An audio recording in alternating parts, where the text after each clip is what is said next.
Hey guys, this is my first live stream, so we'll see what goes on here. I'll wait for some people to show up. So far I only got 3 people, so I guess that's better than none. Just here on my lunch break here, so we'll wait for some people to show up. Maybe. Now there's only 2. Well, okay. 4. Alright. I'm only on my phone, so I don't know if anybody's saying anything or not. Let me see here. Oh, hey, here we go.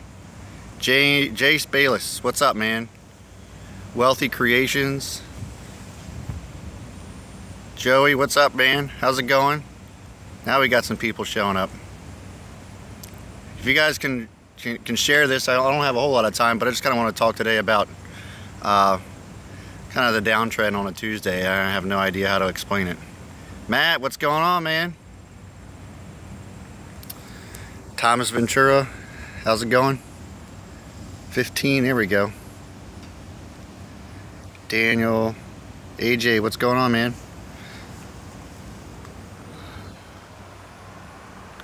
Up to 14 people. Alright, 15. Got people looking at me, it's kind of weird. Alright, so basically just wanted to talk to you guys today. None of you, thanks, man. You're my hero too.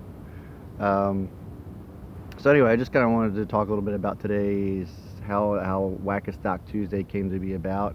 It's kind of just a theory amongst us OTC traders that for whatever reason there's always some kind of like downtrend in the market. I don't want that to discourage you guys. I know a lot of you are kind of like, what the heck's going on? Phil got this news and then it ended up going into the red today. What's up with that? So, you know, I don't know what it is. It's just something about Tuesday that we just labeled it Whack-A-Stock Tuesday. What I would suggest you doing though is if there's a stock that you're confident in that really shouldn't be downtrending the way it is, if you're looking at Bollinger Bands and saying this is way oversold, you know, or if there's news that comes out such as Phil that we were discussing in our chat group, you know, maybe something that you may want to consider adding to and then watching to see what it does. You know, could be that tomorrow or Thursday it could go back up in the green and then you can capitalize on that loss. So it's just something that I wanted to kind of bring to your attention, that Whack-A-Stock Tuesday, while it's not scientifically proven, I honestly believe it's a real thing. I know it's frustrating, but take it as an opportunity to make some money here, because you can add to it. All right, so who else do we got here? Braden Ellis, what's up, man? How's it going?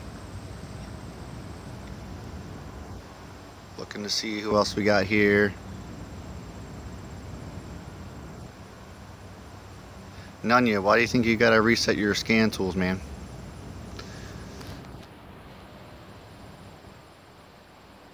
McPherson, what's up?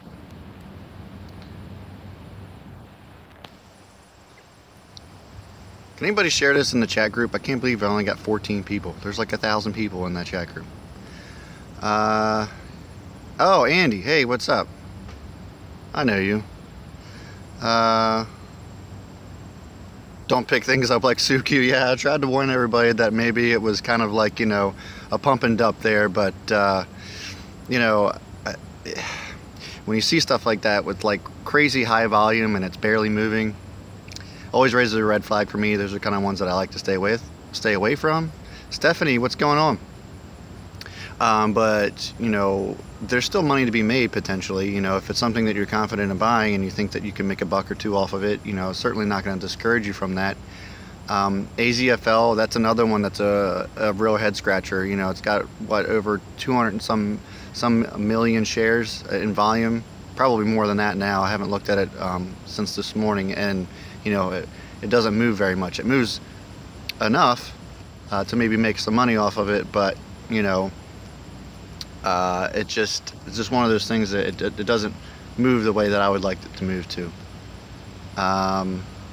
Dwayne, what's going on, man? Rough stock day for you? Yeah, that's what I was trying to get at. You know, it's Whack-A-Stock Tuesday.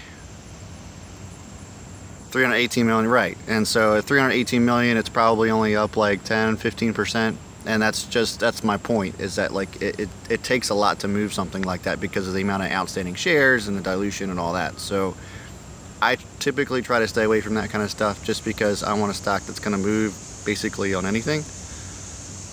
And you know, that way when a catalyst hits, it's going to, you know, take off with very little volume. TMXN, I think Jace was asking about TMXN. I think it has a lot of potential. There's a lot going for it. If you go into our chat, Jace, or anybody who's looking at TMXN, you know, it's another one of those things where, hey, it's Tuesday, this stock has way too much potential. If you're looking at the analysis on it, Bollinger Bands showing that it's probably being oversold by a little bit, might not be a bad idea to add to it. But again, you know, you might want to do your own due diligence on that and see what happens. Yeah, Matt, I saw that TMXN just tweeted. It's just like just a presser, I think. Nothing like solid, I don't think. No contract news or anything like that. I know the wind is scratching my mic. It's just on my cell phone. I apologize. It's a little breezy. It's not crazy windy, but I don't know. Maybe I'll try to turn around here. See if I can block it. Anybody else think this is better? I'm doing my best here.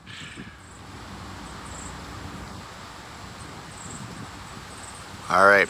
Anybody else got any questions about anything that might be going on today with the down market on a Tuesday? All right, cool. I got my hand blocking it, Nunya, so maybe that's working. Frylock, hey, what's going on, man?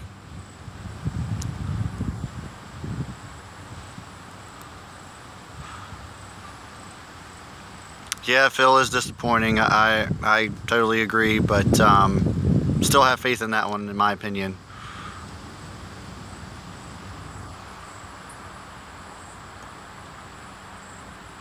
Matt, PFWI, is that moving or what?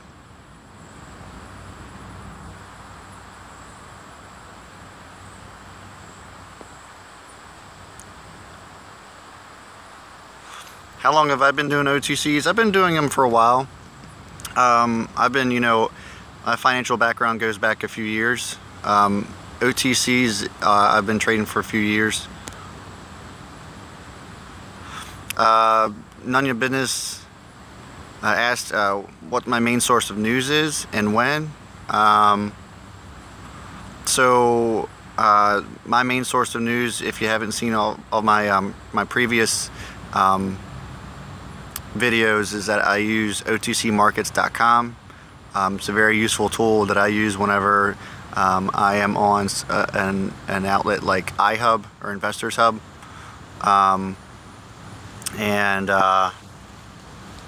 You know, that's when I go to kind of do my due diligence. If I see somebody saying something about something, OTC Markets is where I'll go to kind of like verify that sort of thing.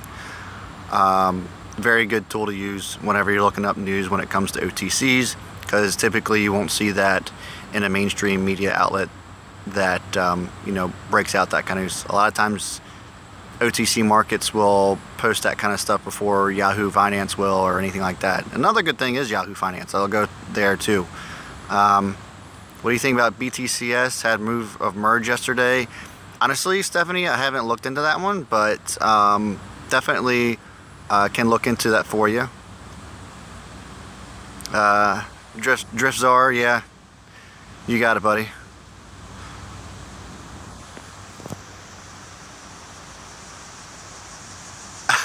Matt, why are you calling out PFWI when it's not moving? Soup Q over 1100%. Yeah, I mean, again, that's one thing that you could probably have capitalized on, but honestly, don't typically like to see anybody chasing anything, but do your due diligence. If you see the potential of it moving further and you know, you think you can make a buck or two on it, I certainly wouldn't discourage that. Yeah, no problem, Stephanie.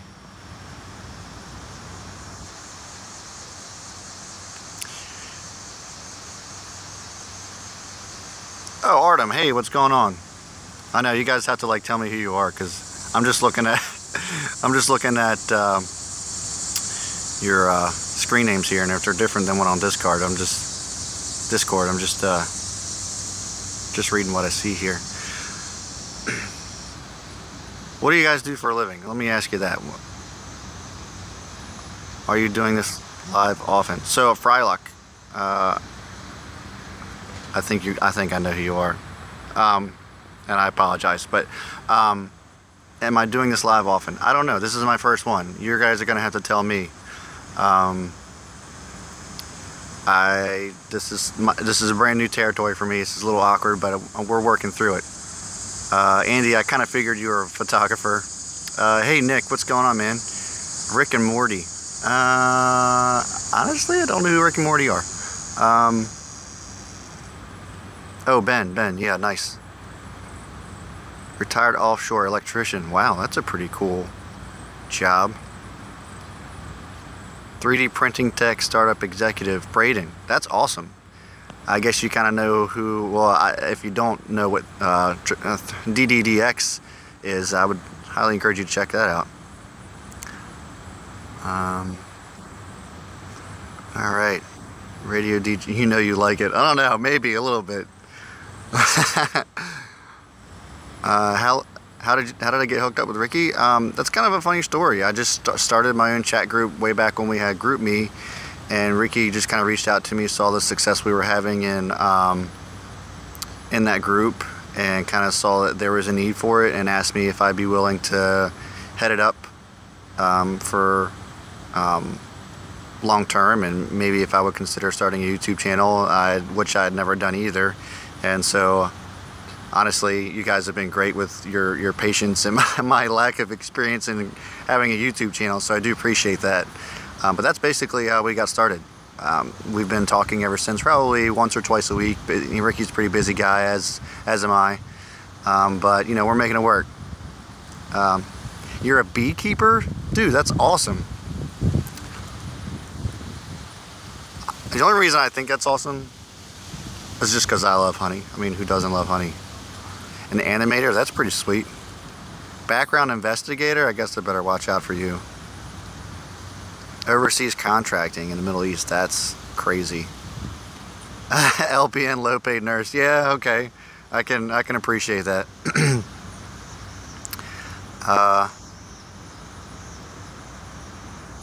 Hey, I appreciate it, man. Creighton mugshot in the thumbnail. I know, it's so awkward. I don't know why it asked me to do that. GroupMe Textapalooza. Yeah, you're not kidding. And no lack of dick pics either, apparently. What else you guys got? I don't like this awkward silence. I'm trying to think of what else you might want to know about me. So I have been out of the country. I've been to Russia. I've been to Moscow once for 10 days. That was pretty awesome. Stage technician. We're feeling as awkward as you are. Whatever, man.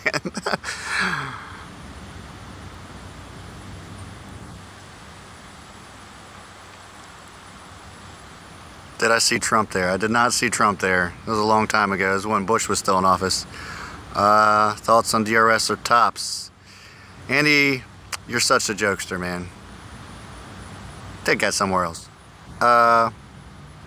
Seen a lot of buzz on LTSN. Yeah, LTSN, they are a company that is involved in the esports industry. They're actually coming out with a like sports drink, like Gatorade, for esports, which I thought was really interesting. But esports is such a huge industry, and it's only a matter of time before mainstream really catches on to it, that I think something like LTSN will probably be a good long-term buy for something like that. But that's just my opinion. Again, do your own due diligence on that. But yeah, LTSN is definitely one to watch for, I would say. What advice do I give to small accounts, 3 to 5K? You know, when it comes to OTCs, I definitely would suggest that you diversify. You know, even if it was just $500 positions here and there. I mean, if you have $5,000, you could take a, you know, 5 positions, or no, yeah, no, 10 positions on different things, and you know, and diversify that way. It's one thing that I always try to, let everybody know when you're trying to get into OTC stocks is not to put all your eggs in one basket. I know it's so cliche and everybody says that, but it can't be more true, because there is some unpredictability in all of the stock market, but in particular more so in OTCs. You can always make the most educated predictions you can, but sometimes it doesn't go your way. So in order to make up for that, the idea is to have more positive predictions or green predictions than not, and so that if you happen to pick one that ends up going down on you, those other ones will make up for that and then some. So that's the strategy that I use, and it seems to be working out pretty well. Thoughts on DCTH? Gotta love it. MMEG looking bullish. Yeah, I saw that was coming up. We'll see. Still not something that I like to get into. All these weed stocks, there's just too many of them that I just kind of like. I mean, unless it's something super legit, for me personally, I just can't get into them. Difference between margin account and cash account to small account holders. Margin account, you're kind of like, you end up owing, that broker money if you end up in the negatives. I would just stick with the cash account. Oh my gosh, now you guys are killing me. J-Nug, seriously? Who's got JDST? Let's bring it out. Brandon, you're one of my longest supporters, my earliest supporters. I appreciate you, brother.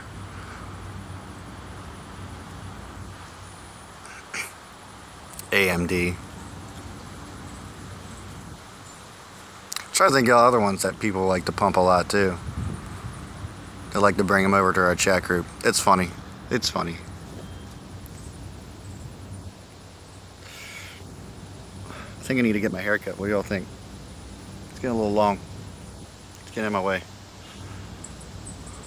By the way, my Jeep is still dirty as hell. Soup Q 1300%. I mean, I hope you're making money on it, bud.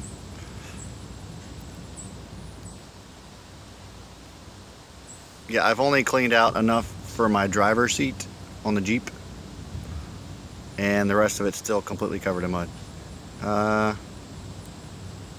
Sounds like you go with 10% positions. Yeah, I mean 10% of your capital, is that what you mean? Yeah, typically that's probably a good starting point. How to tell dilution? Dilution you can tell by the 10Q and 10K reports, as well as any 8K reports. Say for example, if there's unauthorized shares that get released to authorized shares and that sort of thing. If you go back and look at AMLH, there was a executive that left there, and then there was a bunch of unauthorized shares that then became authorized, and then it just dumped a bunch of shares into the stock itself, and it just plummeted from like a penny all the way down to like 0.12 at one point. It was pretty rough for a lot of people. You can just ask our buddy Nick Crowley in our chat group about that. How do you clean that? Is interior wash resistant? Actually, Andy, I'm glad you asked. So on Jeeps, the seats are antimicrobial, so which means that they don't get moldy. Jeep is so awesome. Like they know that you're gonna get caught in the rain or something like that, and it's meant to get wet. So I can just hose it all down, and that's how I get rid of all the dirt. I just pull the carpet, pull the drain plugs out of the floorboards, and just go to town. It's pretty awesome. Brandon, yeah, not a problem, man. Just on my lunch break here, but I figured I'd just reach out to you guys, see what's going on, kind of let you know about Whack-A-Stock Tuesday.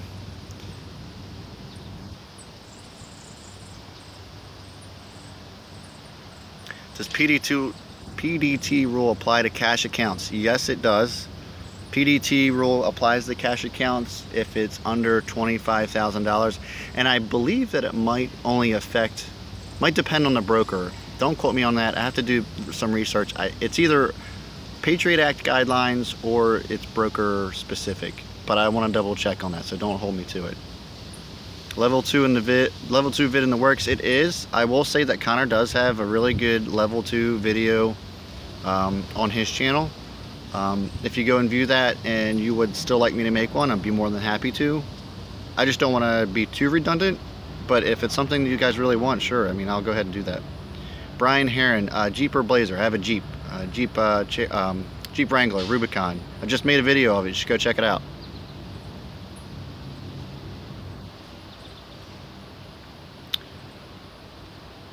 All right.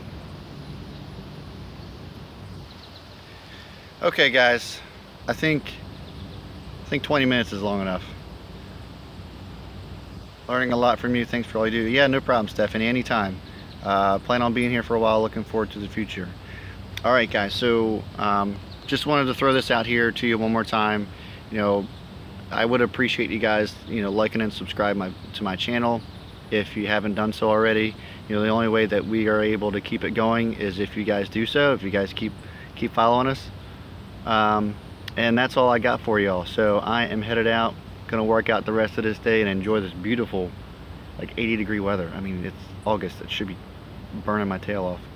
All right, guys, I will catch you all later. Have a good one. B Smith out.